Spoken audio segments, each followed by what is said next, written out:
what's something that you've done to help maximize the team's productivity? Or what is the cost to you if you are going to be bringing on new communities? Like how are you analyzing those things to make sure like this is the right move forward? Yeah, which is a great question. And the simple coy answer would be is we turn down more properties than we accept. Don't sell on price. That same as banking.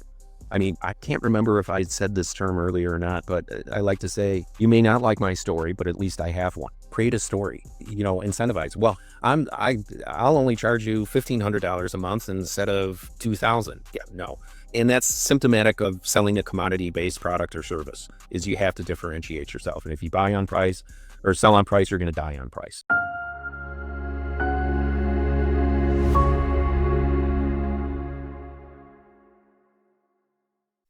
All right. So thanks, Kurt, for joining me today. For our listeners, Kurt Andrae is the district manager of Guest Services Condominium Division, with serving over 4,000 doors and with 38 communities across luxury condominiums. So hi, Kurt. Good morning. Miryam, thank you for having me. Absolutely.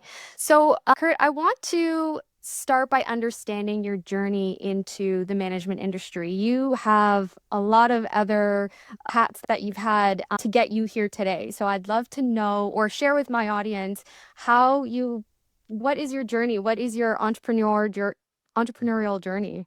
Well, obviously, I've had a lot of hats, and taking them on and off has made me lose my hair, which just is a signal that I'm old. Obviously, when I first started out in my professional career, which was back in the early 90s, I would have never thought that I would be sitting here having a podcast with you talking about the property management industry and specifically managing luxury condominiums in Southwest Florida.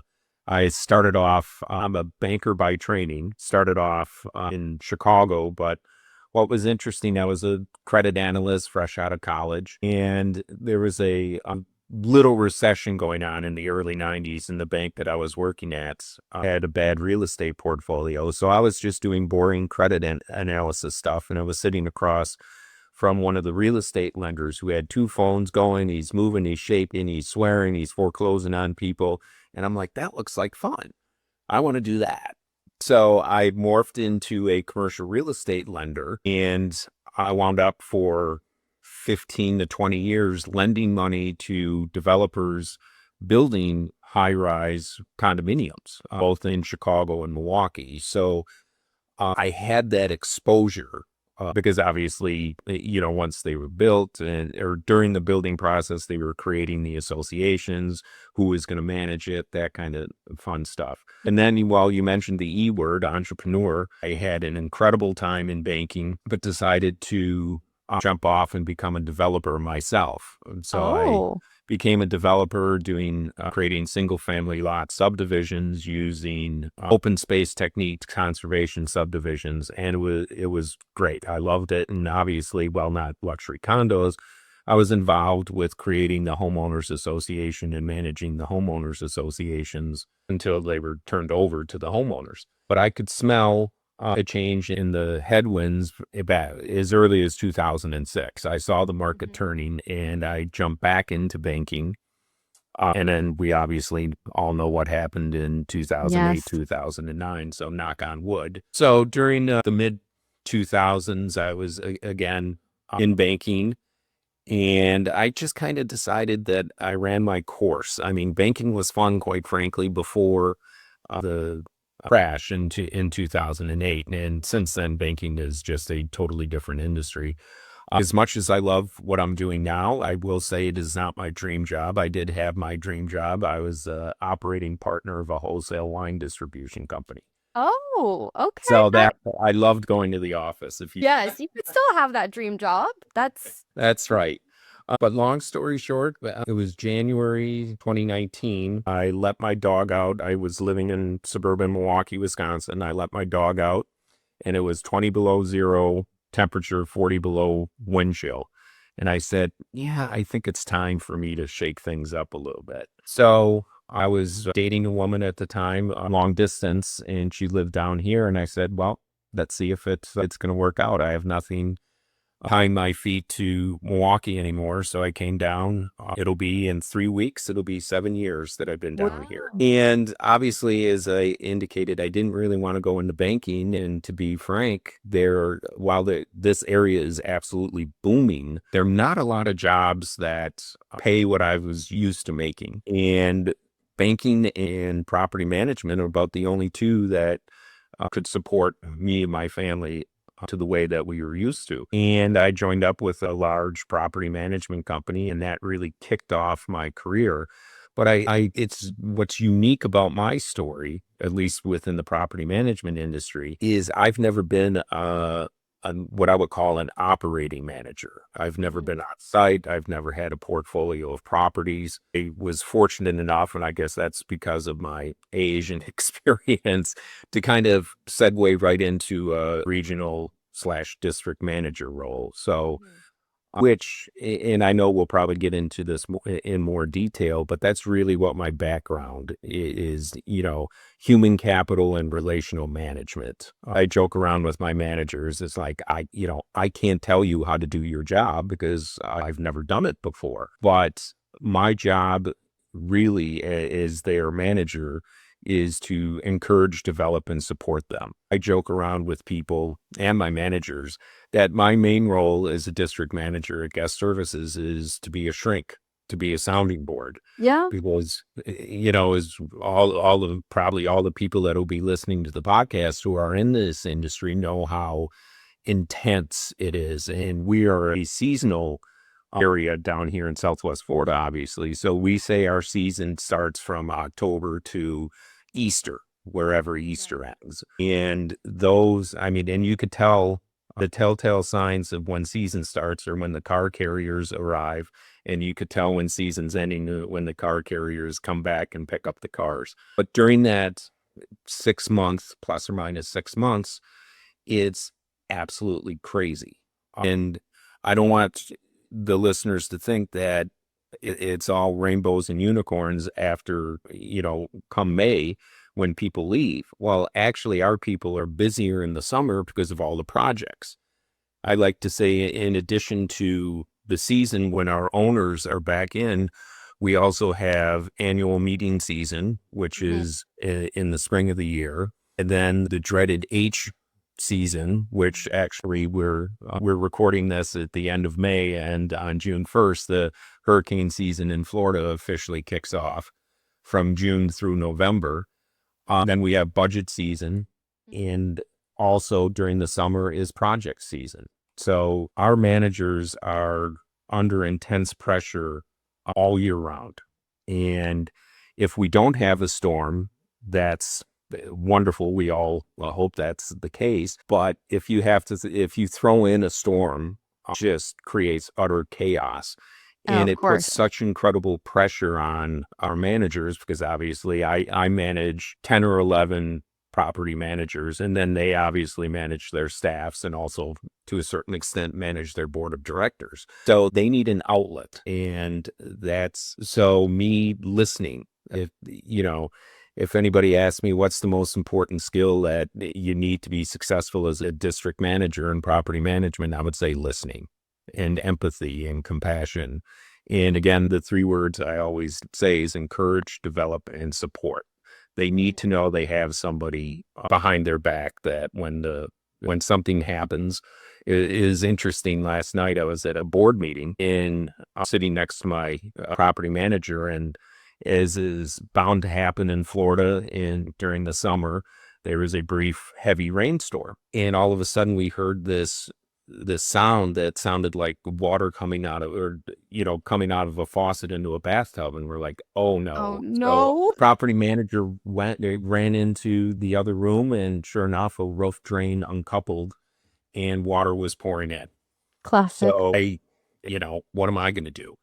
So I took over the meeting because we're Yep. literally right in the middle of a board meeting, and he sprung into action and called the remediation contractor. And once we got it under control, I hopped on. Guess what? I hopped on condo control and sent out an email blast to the residents saying, "Hey, we've suspended the board meeting. We have the remediation company, the game room, the fitness center, and the guest Oh suites are my all gosh. closed for further until further notice. So, and afterwards, and obviously, again, it was just unique that I was there. But my manager was so thankful that A, I didn't get into the way of what he was trying to do, but B, that I took over the meeting, sent out the email blast. And so it's really having that support. Yeah. And And you're I truly a think, team, right? Like oh, you're truly a team in those very unique situations. Maybe not unique, but those unfortunate situations where, the trauma bonding is real in yeah, management. Very exactly. real. And I kind of weaved into a different area, but to kind of bring it back to your original question. So I was, when I first moved down to the Naples area, district manager at a larger property management firm, moved over to a smaller family run property management firm where I was actually not a district manager. I was the controller and head of the maintenance division, which was wonderful. I'd obviously been a banker, and I was also a small business consultant. I was very familiar with QuickBooks and HR and technology. So I was basically running this property management company. And then we were familiar with Guest Services. Anybody who's in the property management industry down in Southwest Florida is familiar with this company called Guest Services, and it's a very unique company and with a very niche focus. Everybody wants to work here because we have such great reputation and stuff. So when the opportunity came for me to join the organization, which will be 4 years ago, I absolutely ran at the chance, and it was the best and last career move I will ever make because it's such a great organization. Sounds like you're a lifer now. I think that's Yes. good. I think that's a good thing. I think that's a good thing. So, kind of speaking about that, how has the industry then changed? Maybe last 3 years, the last 5 years, from where you're sitting today as the district manager. Well, that's a great question. And there are two main paradigm shifts that I've seen, which have really crystallized over the last 3 or 4 years, but definitely I saw starting out since I joined the industry 7 years ago. I would say first and foremost from an actual industry, the property management industry, it's very similar to banking in the sense that there has been a ton of consolidation. A smaller privately owned, family owned companies have been gobbled up by larger national and now international companies. Mhm. And the aforementioned company that I worked at before, just a few months ago, sold out to an international company. Wow. So there has been a significant shift in the ownership of property management companies. And over a 25 year career in banking, I've been through more acquisitions than I care to remember, both on the buy side, where we bought people, and the sell side, where I was part of the bank that was being acquired. And that experience has told me no matter what the people say, things are going to change. They always change. And especially, I mean, even though I've worked for some large banks, personally prefer the smaller community type bank and not the Wells or the Chase banks because you're just a number. And that's what I'm seeing in the property management industry as even though it may have been a small locally owned firm with 50, 60, 100 properties, as soon as they get acquired by a national or international firm, their focus, their culture, their motivation, everything changes. Yeah. And, they would obviously not say this, but their service level changes as well. So we've seen a lot of feedback from people in the industry, not only managers at other companies that are a part of this acquisition trend, vendors telling us, but as well as directors of various associations. So that's been a significant shift. And the other shift that we've seen is kind of the aging out, if you will, of the older generation. Naples really had their building boom back in I would say the 80s and 90s. So a lot of these original owners of the properties that we have specifically are aging out, and a new younger generation is coming in. And Mhm. that's You're going from people who are retired, who have absolutely nothing to do, and they live to breathe to run a board meeting, to somebody who's still running their company and comes down for a couple months, and they don't want anything to do with the running of the association. Yeah. And kind of a subset of that trend is what we're really seeing, and we've really capitalized on, especially, quite frankly, in the first quarter. Associations that have historically been self-managed are now open to considering and talking to, and three times in the first quarter for us, which is bringing on a lot of business for this company in one quarter, we brought on three self-managed companies, or you have self-managed properties, Yeah, excuse me, communities. that had been self-managed since their inception 20, 30 years ago. And the story is all the same in those three instances is younger board members are coming in. Hey, I'm not retired. I'm still traveling. I'm still running my business. I want a professional in here running it. And because obviously, if a self managed company or self managed property is a business, Yeah, because a condo absolutely. association is a incorporated business, and they don't want the liability, they don't want the time. So those are the two main industry trends that I've seen. And ours are, can I talk about guest services? Absolutely. Okay. And you're a great forecaster, so I want to hear everything. Well, it's interesting that, we're such a unique company. And I want to give a little background about guest services because I think that'll give the listeners an insight of how we've been able to capitalize on both of these trends. Yeah. We're unlike any other company out there for a number of reasons. First and foremost, we don't have an owner.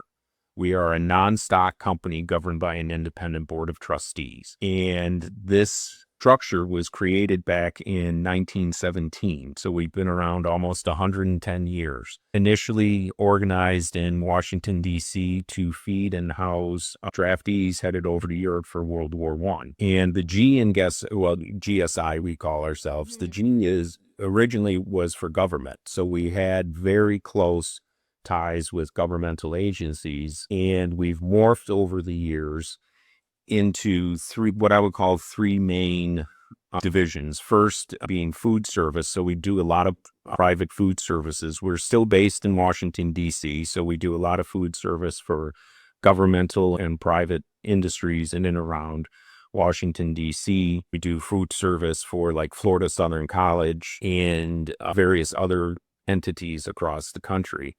The other main bucket would be managing state and national parks throughout the country. And we have like Everglades National Park, Big Sur, Mount Rainier, for people up in the Northeast, Giants Ridge, Bear Mountain. So and we just brought in three state parks in Alabama this past quarter. So it's a very unique business line, to say the least. But at its core, Guest Services is a hospitality company. We're serving people coming to visit someplace. We also own a few hotels, the Doubletree in Naples, the Breckenridge in Colorado. So at our core, we are a hospitality company, and there is this little but growing, both in terms of size and quite frankly importance, division in Florida that they had, which managed luxury condominiums in the greater Naples area. And as every hospitality company found out when COVID hit, their income was variable. It was based on occupancy and usage. And here we were down in Naples, using a banking term, clipping coupons because our revenue is contractual with the association.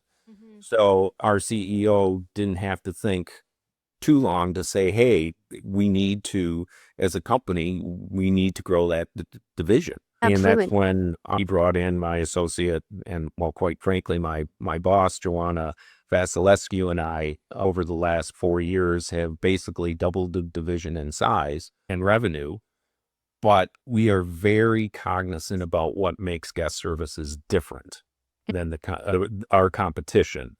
And first and foremost is the fact that we don't have an owner.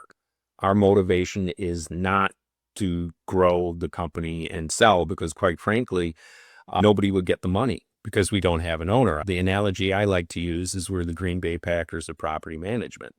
So our governing documents, we're a fully taxable distributing C Corp, which means we need to distribute our profits to charities.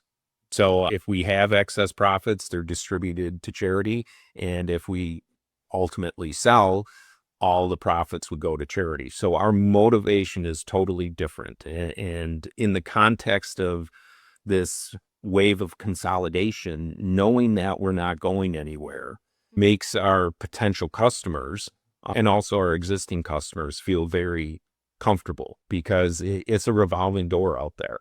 Oh yeah. And the second thing that really makes us different within the marketplace is that our accounting division that supports us, that does the financial processing for our customers, are literally right behind that wall. They're right here. They're local. They have an average of 6 to 8 properties they work on. And our competition, I've heard companies, larger companies that outsource their accounting to Mexico. The project accountants have 30 to 40 properties each. And you just can't create that level of relationship and that financial comfortability, if that's a Hmm. word, Yeah, with your client when you're just a number. that makes total sense. Our customers are not numbers. You want to be And able to pick up the phone and say, like, what is going on with this? Like that, I bingo. think in today's world, that is way more important than, having, yeah, no, absolutely. Yeah, and it's all and not to toot my own horn, I would consider myself successful in this position. And what has made me successful? And at first glance, you may think there's nothing connecting property management and banking. Well, it is. It's all relationships. We're basically in a commodity business. There's no bigger commodity than money. But I mean, there are dozens of property management companies across the country, let alone in Southwest Florida. So how am I going to differentiate myself? And this is what I did when I was a banker, or what I'm doing now, is it's relational. You Mhm. have to create a relationship. I always say, you may not like my story, but at least I have one. Yeah. Guest Services has the best story. I've worked for many companies and I call myself a closet marketer. We have a unique product that people will seek out, and we've doubled in size, as I said. And you know how many times Joanna and I have picked up the phone and called somebody? Zero. They call us. Yeah. And that's a marketer's dream. But we can't, the most important thing is we can't lose sight of what makes us unique. And we guard that very closely. And of course, the CEO would love us to grow more. And we're like, no, we only bring on 5 to 6 properties a year so we could absorb it. We've staffed up to probably allow for 18 months to 2 years of growth. The biggest thing that we're facing now, pressure from above, if you will, is why don't we try to duplicate this success in other geographic areas? And we're very hesitant to do that because it's hard to recreate relations. And going to just picking an area, Tampa and St. Pete, it would take years for us to recreate what we have in Naples up in Tampa and St. Pete. And going kind of tying it all back together, going back into the industry trends with the self-managed properties finally opening up their eyes and ears, quite frankly, to hear that our value proposition that, hey, you're supposed to be retired or you're supposed to be coming down to Naples to relax, and you come down here and you're running a business. That makes no sense. Whereas, and we could give them hard numbers because, of course, they see our fee. They've never paid, obviously, a management fee, and they see a management fee and their eyes bug out. And, well, what are we getting for this? And we obviously have our ducks in a row, and we tell them how our value proposition will translate into financial savings. But I always tell them, I'm a salesperson. I'm here to sell you something. Call our customers. Don't listen to me. They could call any one of our customers. Sure, we give them a list, but we also tell them, if we manage this building, and this person isn't on the list, we'll give you their contact information. Mhm. So So just to be it's cheeky, how much does it actually cost you to take on a new community? cost us or cost them? Good question. Cost you, right? Because there's obviously a cost of doing business, as you were saying. To Yes. expand, you're losing, there is a concern of losing that comfortability, if you will, or that cozy vibe, or so Yeah. when you get too big, that's also a problem, like you were saying earlier. So, how do you also, I think it also comes around with, if you're going to take on a community, I'm sure you have to hire staff, right? There's a cost for that. Mhm. There's training for that. So what does that look like? Almost even to say, like, what is then your playbook for maximizing the productivity? Because you don't want to have too many communities, but Exactly. you do need to have your work-life balance for your managers. So, yeah, what's something that you've done to help maximize the team's productivity? Or what is the cost to you if you are going to be bringing on new communities? Like, how are you analyzing those things to make sure like this is the right move forward? Yeah, which is a great question. And the simple coy answer would be is we turn down more properties than we accept. Mm, And I don't say that from a boastful standpoint. I say it from an illustrative standpoint to show how unique and different our business model is, because our competition is all about numbers. the acquisition And hey, strategy is I've so started different. businesses, I've sold businesses. Yeah, you want to build up the revenue to get the maximum price when you sell. Mhm. There's absolutely nothing wrong with that, unless you're one of those people that's a number in their minds and you're not getting the best service.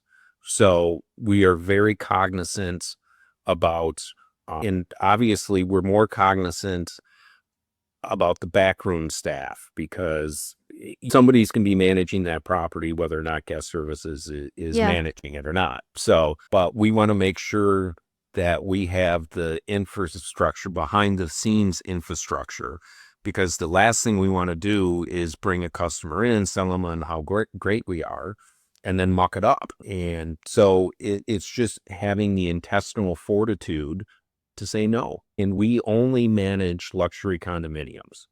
I got a call this week for, even though it was a condominium, it's, kind of the single family home condominium set. That's not us. We don't do HOAs.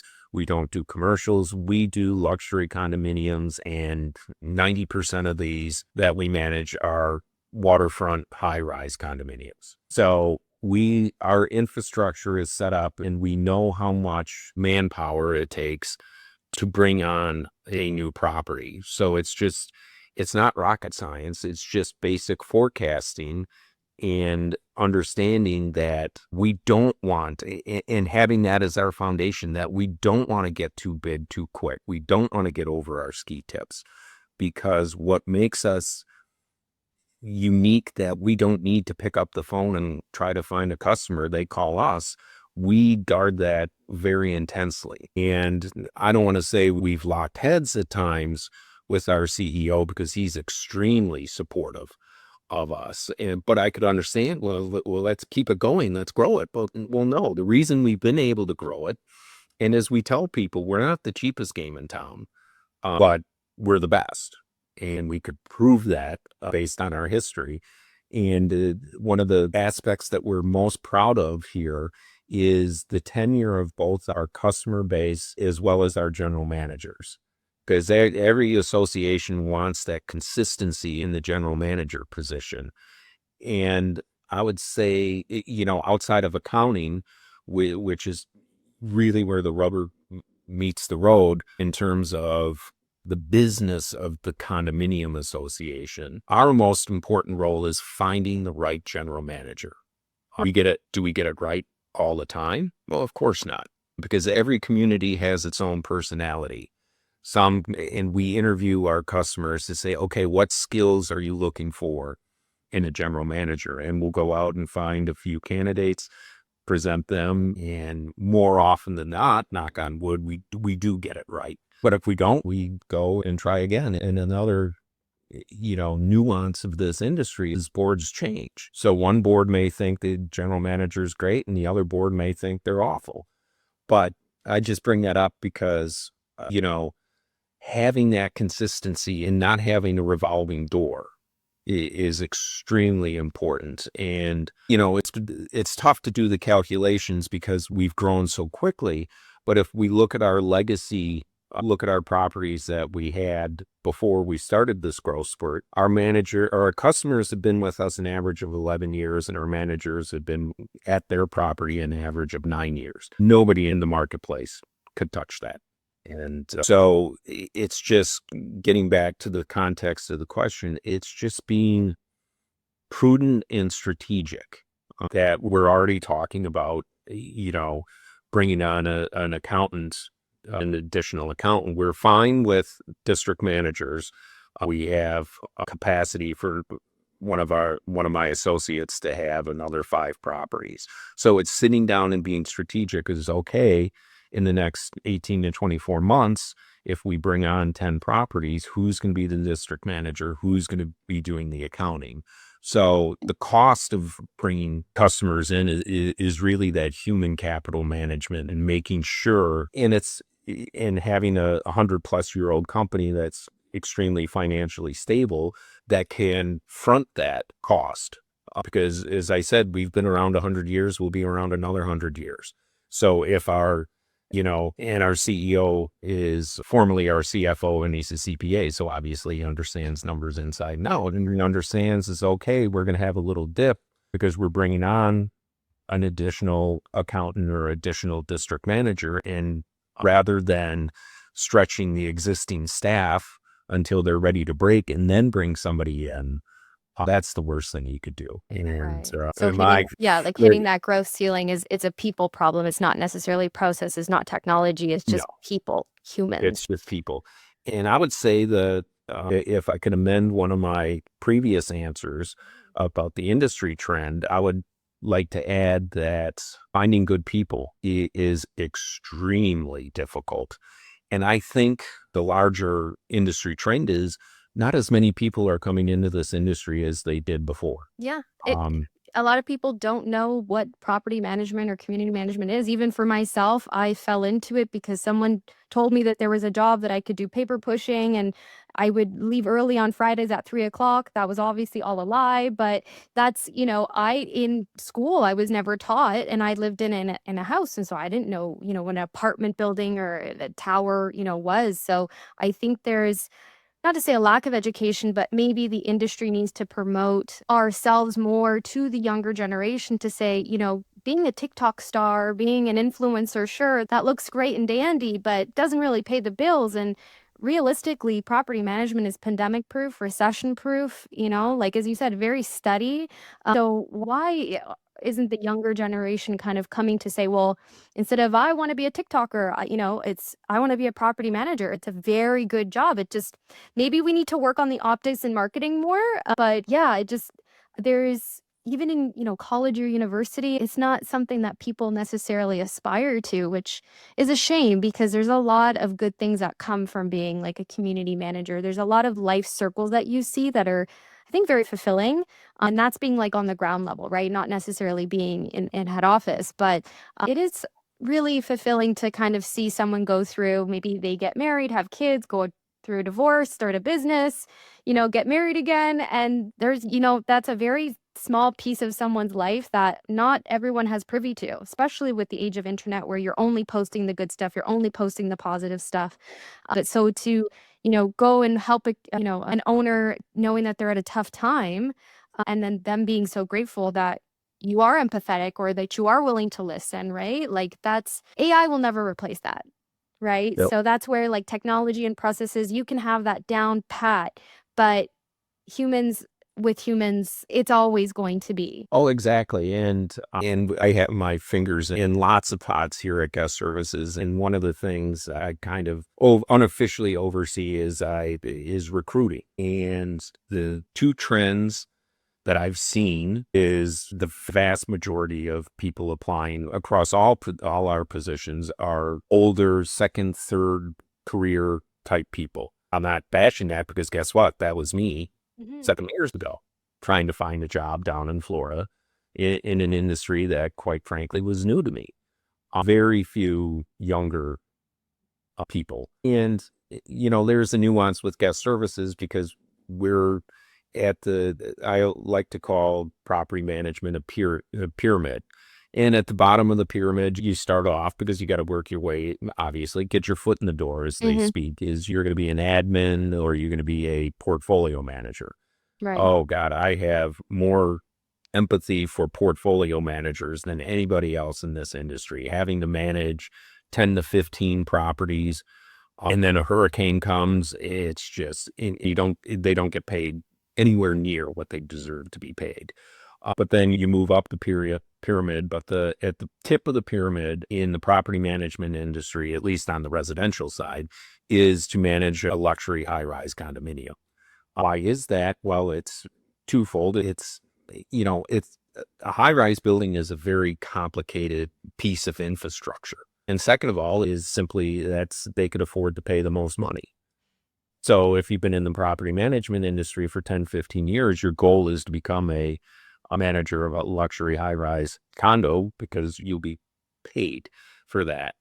And the other unique thing that I've seen is how many people from the Northeast are looking to come down to Florida. Me. We had a really long winter here, so But it's like, and there's always, if people know Florida, the stereotype in Florida is people from the Northeast will go to the East Coast of Florida and people from the Midwest will come down to the West Coast of Florida. And that's not true anymore. It's just very unique that, okay, here's this person that's from New York or New Jersey or Buffalo or something. And I'm like, well, I chuckle because, like you said, that was me. absolutely. So knowing that, the firm focuses on luxury, what are the customer or how, I should say, how have the customer expectations shifted and what is driving those changes? Would say that's kind of in sync with the gentrification, if you will, the age gentrification, because the older residents are more often than not the year-round residents, and their level of hospitality expectations are considerably higher than the newer snowbirds. And I think the newer, younger snowbirds have a little bit more empathy towards property staff, and they understand that, and especially around hurricanes. I think the greatest example of this is around the hurricane season, that if a storm's coming, the older established residents, if you will, expect the staff to stay on the property and cater to them, quite frankly. And our policy is once the mandatory evacuation is ordered, GSI staff must leave the property. Good. But GSI staff, they're their own individuals, and we tell the board, hey, if you want to approach an individual and create an arrangement with them that they say, that's great, but they're doing so on their own. They're not doing it in the capacity of GSI. That's the older generation. That's kind of the expectation, and they get upset if that doesn't happen. The newer crowd is like, when are you getting out of here so you could go home and take care of your home and your family? So it's it's the older crowd. And again, that I'm generalizing. I Yeah. want to put it out there, and I don't want some 82-year-old resident of one of our properties Eddie's to. gonna be calling you. That's right. But it's definitely the level of empathy and the compliments and the support and the feedback that I receive from residents and directors is overwhelmingly from the younger generation, the newer generation. Very, very little from the more established residents. Interesting. So Yeah. then what are you doing different with company culture then? Because the demographic is changing and because, the younger demographic seems to care about, maybe I shouldn't say that, but it feels that they are okay with someone having a work-life balance.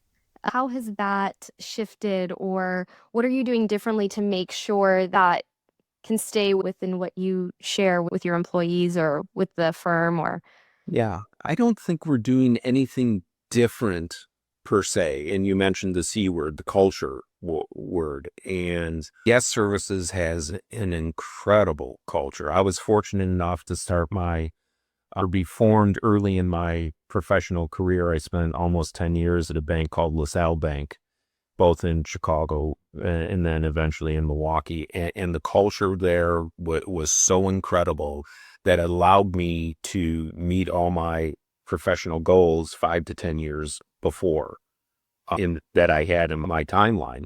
And that's actually why I left to form my development company, because I'm like, well, I've accomplished everything that I set out to do. And not that I've, between leaving LaSalle and eventually joining Guest Services, I've been in good cultures, I've been in toxic cultures, and then I've been in cultures that I've created myself because I was the business owner.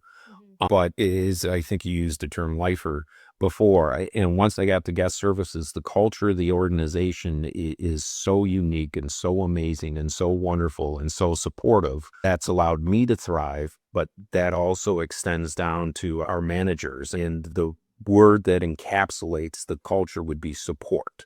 So if in the context of what we're talking about, if one of our managers is at a property that's predominantly older and is not getting the recognition that they deserve from the residents, they get it from us. And for those, and I don't want to use the term jealousy because that's a pretty hard word, but they're properties that are younger, that are amazing. The managers glowing and telling their or associates that are quarterly managers meeting what a great property they are. And so some of those managers at the older properties will get a little jealous, but we don't treat anybody differently. We just give everybody the support.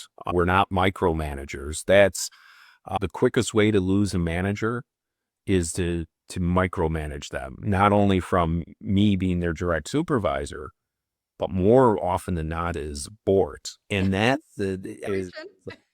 as I mentioned earlier, we just took over 3 self-managed properties. And for certain board members, because obviously we got the newer generation, for lack of a better word, got in there and convinced the association to come to a professional management company. But there's certain directors that are, I mean, they ran the association Mhm. with an iron fist, and now they have to give it up and walk away. And we don't like to have these conversations, but we have to have the conversations with certain board members or the board as a whole to say, hey, do you think John Doe or Jane Doe is a good manager? Good. Oh yeah, we love him and stuff. Well, then get off their back, because if you keep this up, they're gone. Mhm. Mhm. So Well, and it's really giving them that support, both in the context of the employee-employer relationship, but in that's a unique nuance to this industry is our managers and all the on-site property staff are guest services employees. But guess what? The association pays their salaries. Mhm. It's a pass through, and we don't mark anything up. It's just whatever their salaries are, we pass it through to the association and they reimburse us. So they do have a lot of skin in the game with the on-site staff and our things working. And it is we use the term, and it's a correct term, it's a partnership that Guest Services has with the association. But that association is kind of an outlier.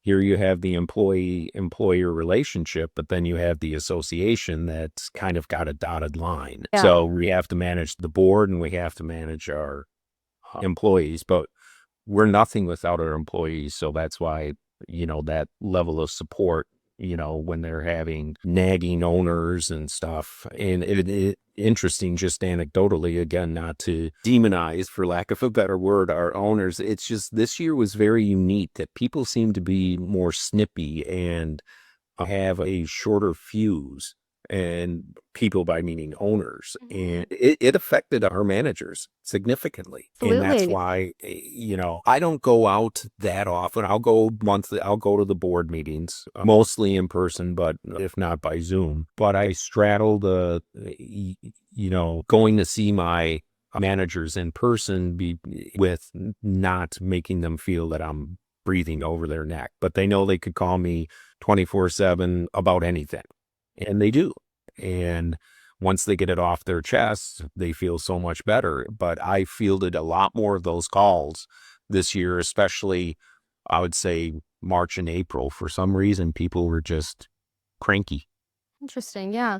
So it's in a way, though, you kind of created your own, your own ecosystem because you provide support to your staff, and obviously they're supporting the communities.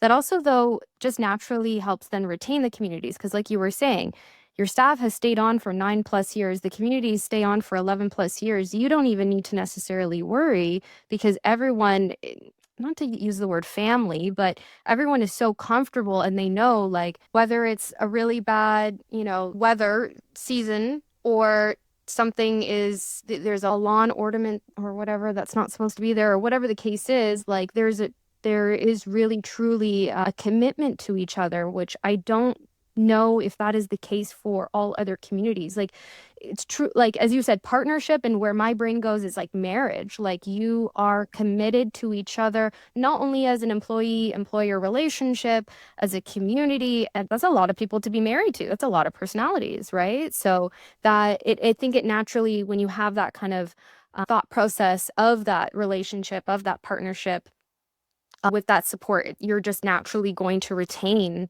So you almost don't even need to worry about that side of the business of, oh, are we going to have people leaving and how do we deal with, with burnout and things like that? Like, that's just not even a part of a conversation, it sounds like, just because you already are, again, forecasting to know, like, hey, we're hitting our growth here. We're going to take a pause, or we're going to like strategize so that there is not such. Exactly. And you bring up a very good point. You used the term marriage. I would call it a sense of ownership that our managers and the on-site staff, because we had several on-site staff members who've been with us 10, 15, 20, 25 years. And you can imagine how beloved they are with by the owners. And that's something that and again, I'm just speaking from my experience because I've had the experience of working for two other property management firms. And obviously, I'm extremely familiar with the industry in Southwest Florida. Most general managers do not have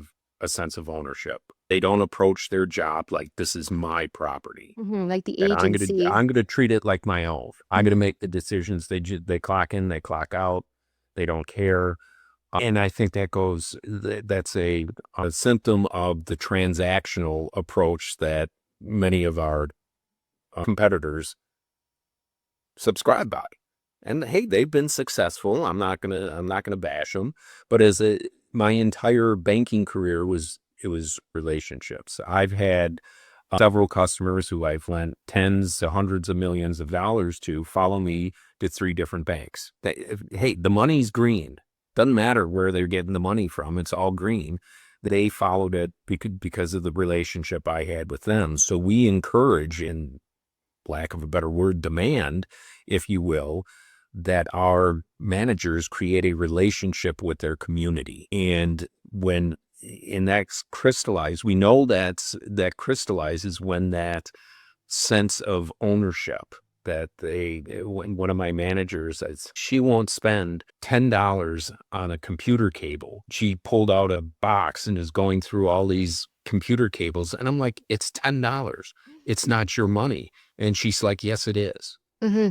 So when they have that sense of, again, ownership, and that's what makes the long-term relationship that Guest Services has with their clients, that's what cements it. Excellent. I love that. All right, let's have a little fun. We're going to do a rapid fire now. So pick one out of the options here. So trade shows or lunch and learns.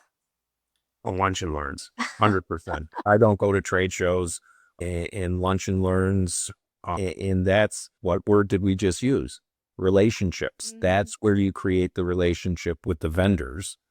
And yeah, I don't know They're how way much more you fun. want me Yeah, to lunch and explain learns are yours. way more fun. You actually get to eat. Trade shows, you're like exhausted at the end of the day. Right. All right, blood, fire, or flood. Now, you haven't really been a site manager per se, but you've Well, obviously I experienced. haven't experienced a fire, unfortunately, one blood, but I mean flood because I had one last night. All right. I just got the video before I hopped on of the pipe spewing out water Oh. from last night. Oh, oh, makes my heart hurt. All right, and last one, people, parking, or pets. Well, people.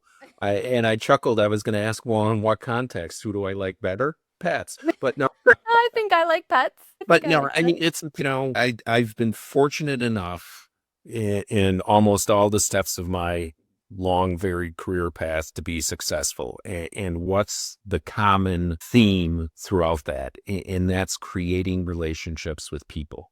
You mentioned AI before. I walked into Chat GPT kicking and screaming because I'm a good writer. I love writing. I love writing emails and stuff like that. But then I was convinced to, well, throw it in the Chat GPT. And I'm like, oh, wow, that's kind of cool.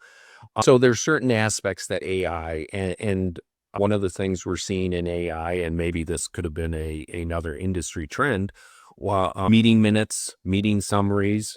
Almost several of our managers are utilizing AI to do their minutes. Some are going to the extent of putting in bids and having AI compare the difference between the bids and stuff, and which is a great starting point. But I think you alluded to it earlier that AI is never going to replace people.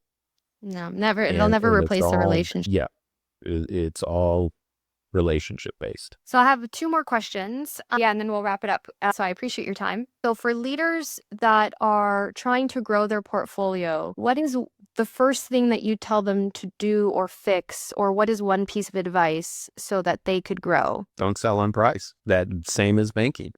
I mean, I can't remember if I said this term earlier or not, but I like to say, you may not like my story, but at least I have one. Create a story, incentivize. Well, I'll only charge you $1,500 a month instead of 2,000. Yeah, no. And that's symptomatic of selling a commodity-based product or service, is you have to differentiate yourself. And if you buy on price or sell on price, you're going to die on price. So create the relationships. All right. And then final question. What is one thing that you wish you did earlier in your career? It doesn't have to be property management. It could be banking. It could be anything else. And I know your dream job is in the wine sector, but what is one thing that you might have wished you've done earlier, or two, or five? I'm having trouble with one. I don't want to sound coy, but I'm going to say this while I think of an answer. But what I'm saying is the absolute truth. I have never been happier personally or professionally than I am right now talking to you. So, part of me would say I wouldn't change a thing, because if I change something, I might not be sitting where I am now. And yeah, I don't want to sound coy, or I wouldn't change anything. I'm glad I that mean, you're happy.